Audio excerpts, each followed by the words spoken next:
Hey, SongTown, I'm Clay Mills. I'm here with Marty Dodson today. I get emails, I know you do too, all the time from songwriters talking about co writing breakups or how do you handle certain co writing situations. So, we're going to talk about some of those, give you some solutions. Before we do, I want to mention Sweetwater, our trusty sponsor, responsible for all my gear in my studio. So, Marty, Yes, sir. I got an email just this morning from someone saying they were a lyricist and they had a co-writing session and they threw out a great idea. In fact, they had a whole chorus lyric written and they gave it to their melody co-writer. And then after the session was over, they're like, I just don't like the melody the person came up with. They don't want to change it. They're in love with it. And so I just wanted to talk about how you handle those kind of situations because there's a lot to unpack. Mhm. We wrote a Yeah. whole book on co-writing, so I mean, there's a lot in that statement. Well, DIVORCE, I think is the answer.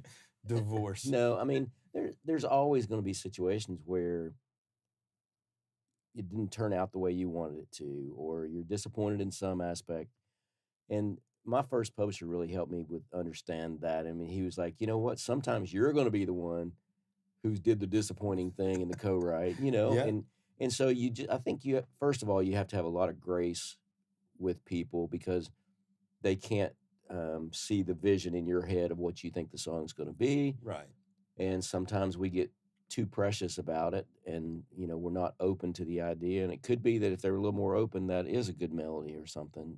Especially me as a lyricist, if I'm with a melody person, I kind of tend to default to them, because I figure they probably got better melodic ideas than I do. So if I'm writing with you, I may have ideas and throw out things, but if you say no, it needs to be this way, I'm going to trust you and go with that because I know that you're better than I am with that.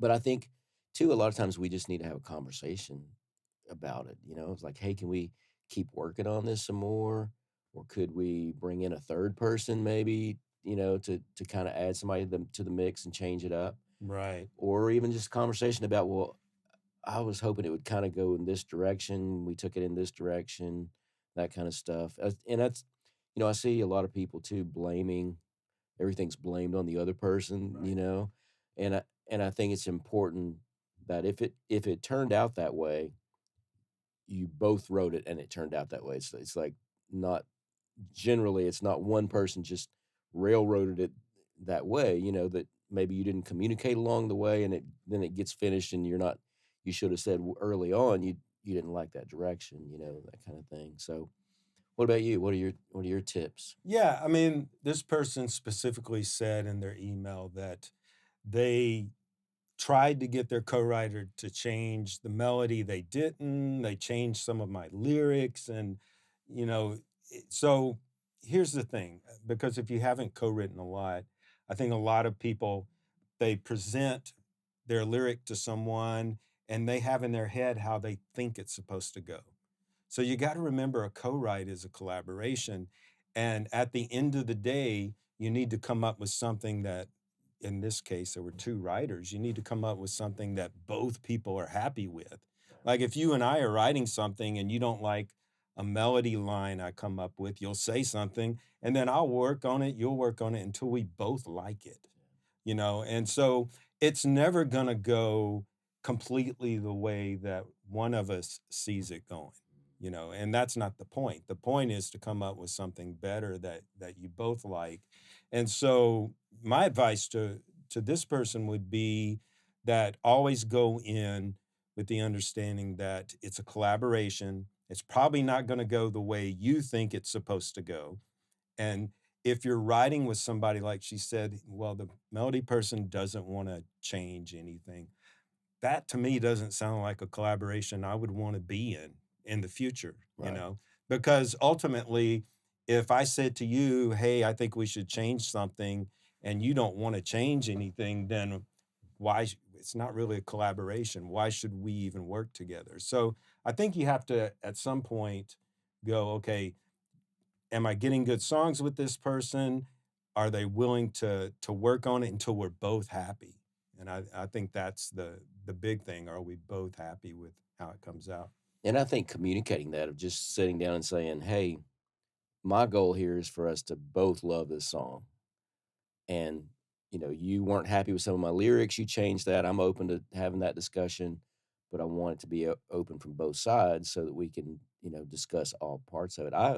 I had a co-writer recently that was in another country. We're working by Zoom and email, and it just felt like it wasn't collaborative. It was like he would send me something and be like, "No, it's got to be this way," kind of Yeah. thing. And I finally just said, "I want to feel like we did this together and that we collaborated, and it's not feeling that way." And he was a little defensive at first, but then we had a great conversation about it, and he said, "Well, I don't want it to feel that way. I don't want to come across that way. So can we take another swing at it?" And we did, and it was fine. Yeah. So sometimes you can talk your way out of it. Sometimes it's calls for a divorce. And not everybody is meant to work with everybody else. And so I think you have to just go, you know what? If that one's not working, that's okay. We can be friends. We can be supportive of each other, but we don't have to write and that kind of thing. And the other thing, my first publisher told me one time, I was complaining about someone had taken my amazing hook and just ruined it, I thought. And I was in a three-way co-write, so they outnumbered me, kind of outvoted me. And I was complaining about it. And he just said, "Is that the best song you're ever going to write?" And I said, "No." And he said, "Get over it." I mean, so sometimes we had to just go, you know what?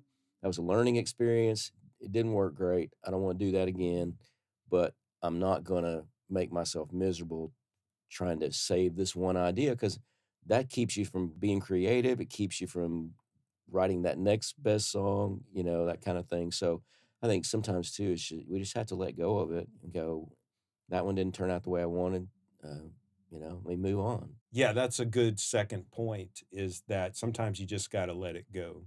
I think most of the time as pro writers, we do our best each day, and then if it doesn't come out exactly like we planned, well, tomorrow we write another song and we give it our best tomorrow, but we don't, it can just open a can of worms if you go back to that person and say, "Hey, I want my idea back." And, "What do you mean? I like it." And then, before I don't want to burn a bridge with that co-writer, Right. so I like your approach of saying, "Well, is that the best idea I'm ever going to come up with? No, tomorrow I want to come up with a better idea. I want to write a better song."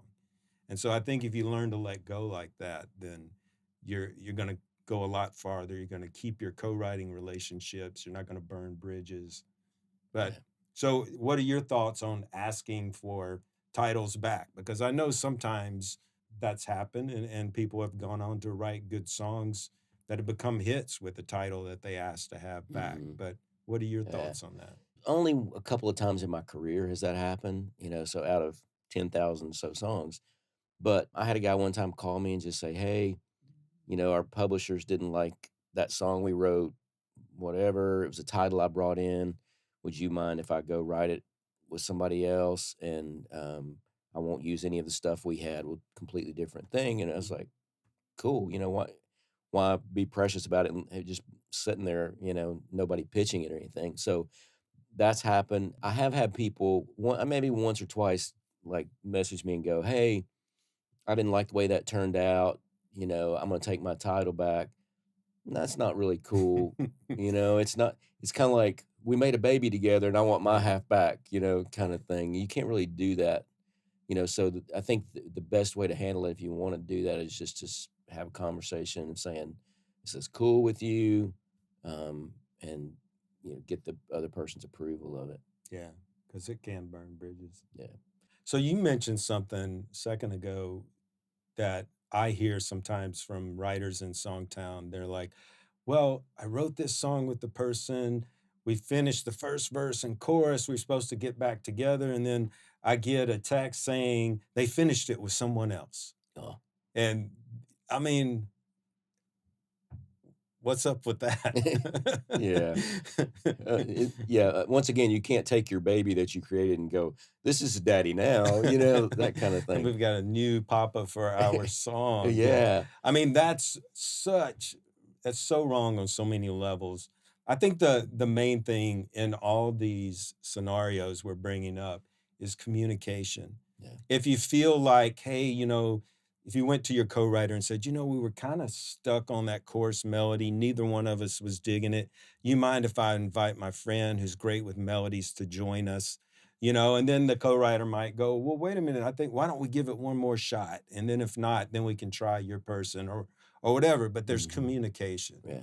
And I think that whatever the issue is with co-writing, it's like a marriage, And so if you're not communicating, if you go rogue, do something by yourself, then you're just going Yeah. to lead you to the divorce.